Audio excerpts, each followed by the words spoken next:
Вітаю вас на криптовалютному сайті, який працює з 2016 року. Мене звати Віктор. Це відео не фінансова рекомендація. Всі рішення по криптоінвестуванню приймайте самостійно. Бажаю вам вдалих криптоінвестицій. Прогноз курсу біткоін на сьогодні, 11 травня 2023 рік. Вчорашній мій прогноз був знову вдалим. Хоча європейська сесія вчора показала, що курс біткоїну почав зростати. Американська сесія все поставила на свої місця і курс біткоїну продовжує накопичення. Сьогодні я так само прогнозую зниження, але більш не зниження, а нейтральна якась позиція, яка, на мою думку, буде ще кілька днів. За поясненням, як завжди, йдемо на денний графік, де, пам'ятаєте цю лінію, стрілки червону та зелену, які я виставив.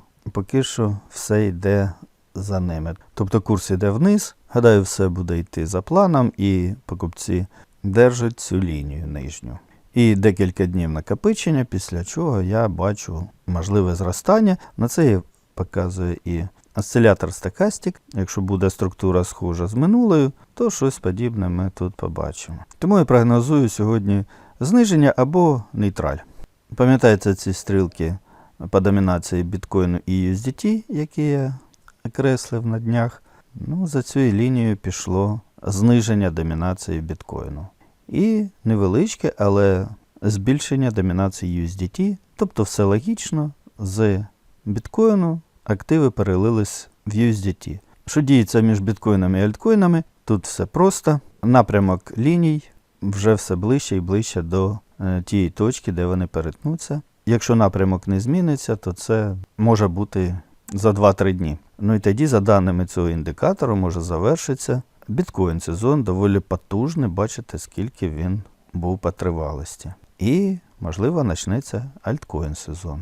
Технічний індикатор осциляторів в нейтралі в очікуванні. Тобто, що я і кажу, в нейтральному положенні і курс. Ковзані лінії налаштовані на продаж біткоїну, як і сумарний індикатор в відсотковому відношенні.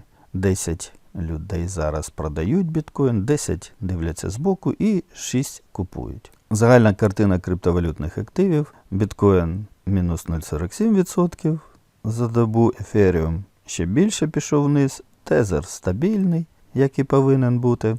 І загальна картина головних криптоактивів – це все ж таки червона зона, тобто ви бачите, більшість криптовалют на даний момент знижається. Гадаю, мій прогноз вам зрозумілий. Пишіть в коментарях свої думки. Якщо відео сподобалось, лайкніть, підпишіться, поділіться.